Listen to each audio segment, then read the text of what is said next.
and welcome back.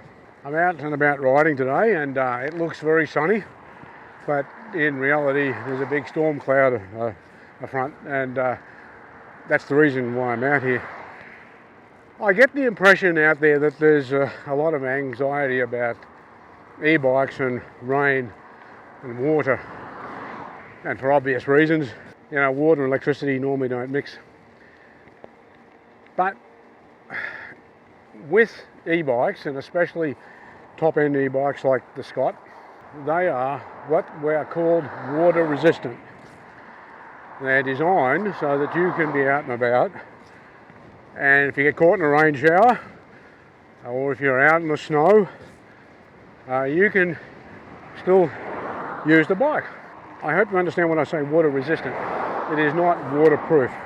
So what that means is that you obviously cannot take the bike through rivers. So for instance, you don't want to be riding through a river and the motor and the battery are submerged. You're asking for trouble. Outside of that, as I alluded to before, this is relating to high quality bikes. I can't talk for the cheaper e-bikes that are out there, whether they're made in China, South Korea, or even other areas of the world. So just take that with a grain of salt. So what I'm hoping for, believe it or not, is for a really big downpour. I mean, if I don't get that, I am going to get. We've had a lot of rain recently, and I'm going to be riding through different puddles and areas to give you an idea.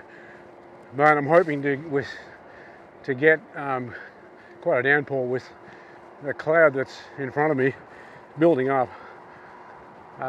So we'll see. In the meantime, I also want to talk about what I call battery anxiety. I was at a bike shop recently, and I overheard a discussion with someone had come in and was asking the salesperson about e-bikes and batteries, and he was all worried about how long they would last. I mean, look, I can only go from my own experience with both this and the Volition bike. This one especially. This is a 625 watt hour. Look, in crude terms, think about it like this: you've got a 250 watt motor, and you've got 625 watt hours. If you do the math, you can see that you're going to get at least 3 hours of constant 250 watts. And look, that's just crude maths. That's not how it works, because the power is actually dribbled out to the motor as it's needed in very small amounts. And let me assure you that I've ridden over 70 k's and never run out of battery. Matter of fact, after that 70 k's, I was down to about 30% capacity left. So, as far as I'm concerned, most people buy, unless you are a super fit athlete, I don't really see anyone need to worry about how long batteries are going to last. So I hope that helps.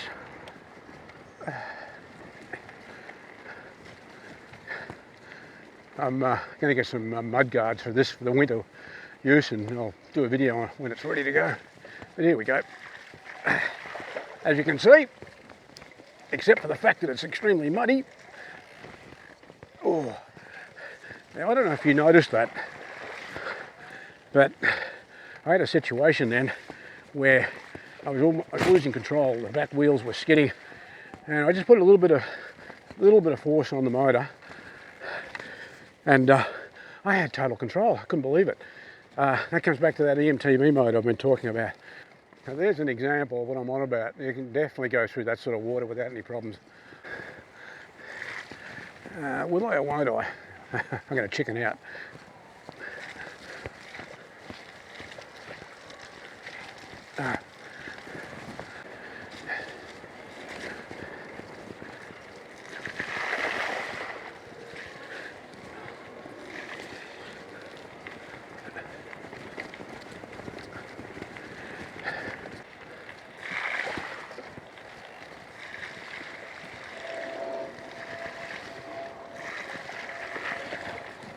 I mean, I know there are only small puddles, but they're splashing up over the battery and over the motor.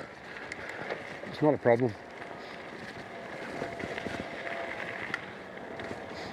So the point I'm trying to make here is that winter riding is definitely on with these bikes. Out of the wind now. Oh, that wind was shocking. Coming down here with a massive headwind. But because I had the mountain bike, the e-bike, it wasn't that much of a hassle. This thing's a mountain goat. It really is.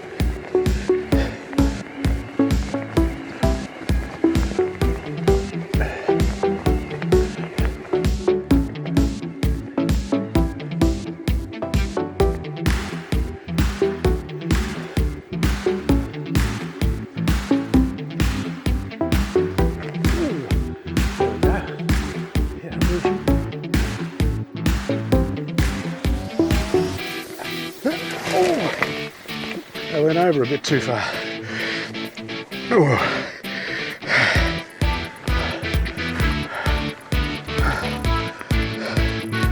Oh, here we go. Keep going.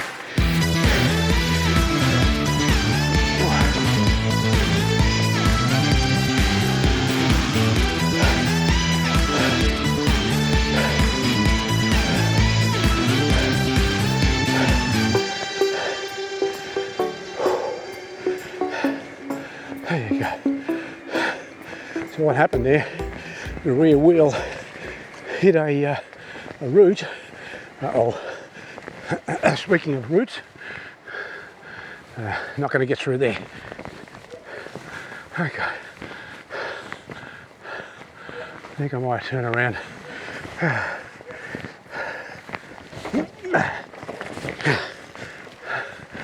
Whew. Okay, here we go. It's slippery. Okay, so this is where having a dropper post is so great. You come down a very steep hill, drop it down. We'll just gently go down here because it's very steep.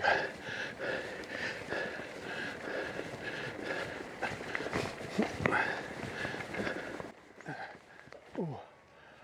Oops. Ooh. There you go, that's what happens. You go into a deep rut and the tyre slides along the outer wall.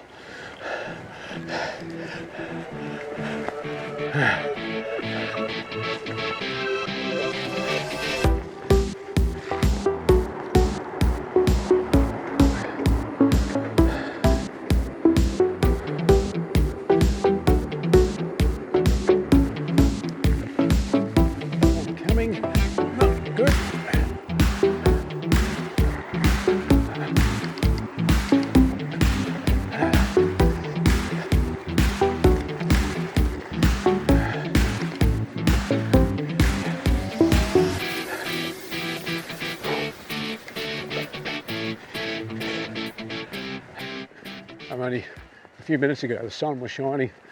I can actually feel the sun on you now. It's getting black and that wind is getting really icy. It's one of the unique weather patterns we have down here in southern Australia. We joke about it sometimes, calling it we have 4 seasons in one day. Where I'm riding at the moment, I'm following the side of the scenic railway line that goes from Murdoch through to Mornington. Another reason why I love these sort of bikes. You can go out and enjoy yourself and not worry about anything. You've got plenty of power to get yourself there and back. But you can still get a good workout and have so much fun along the way. Come across a very hilly area, this thing will climb like a mountain goat. Use the drop the seat when you're coming down. Gives you plenty of stability. Just got to watch out for those slippery roots and slippery logs. Here we go, rain. Seriously, you can have so much fun with these sort of bikes. You don't have to go fast. You don't even have to climb steep hills if you don't want to. You can just meander around little trails, but you can go through the puddles. You can go through the muddy areas. I think the they're a bit of a game changer for everyone when you think about it, because I think there was this impression that electric bikes are cheating. You're not. What it enables you to do is to go longer, further, with confidence, and the most important part is that you can go long distances and then have the confidence that you'll have a bit of an effortless ride coming home.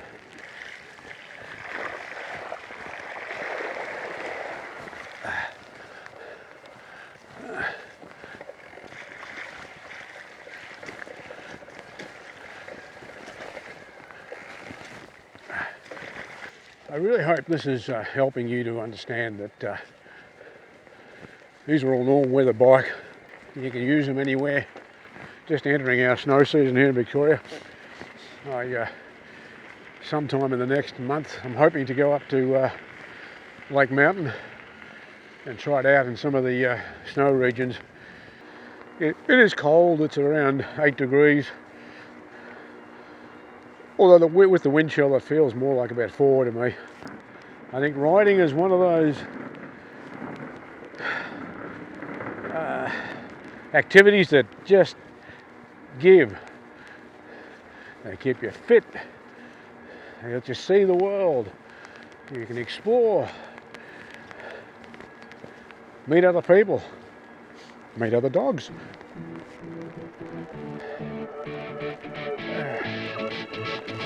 There you going?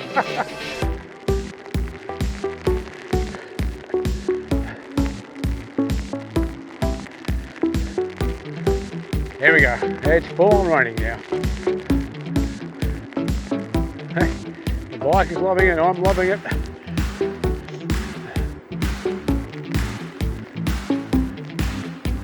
Really,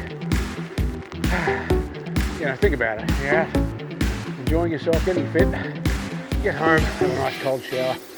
Oh, wow, that's living.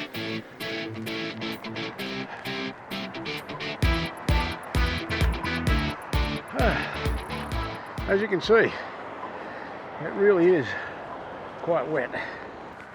The upper part of me is quite dry. This new, I meant to mention that. See my new riding jacket? I love it. But my pants, unfortunately, aren't waterproof, but that doesn't matter. I'll get some new ones soon.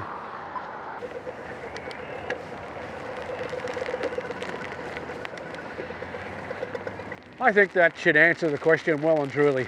These bikes handle this weather with ease. One thing I just discovered. You've got to be a little bit careful of your brakes. When it's raining like this, they get onto your discs, and they make it a bit harder to. I mean, they work. Don't get me wrong. Look, I mean, there you go. But they can. When you've been, say for instance, you've been riding for a little while and it's pouring with rain, you hit them, they may not work straight away. Let me rephrase that. They will work, but you'll feel them slightly slipping and then they grab. So, just something to be aware of.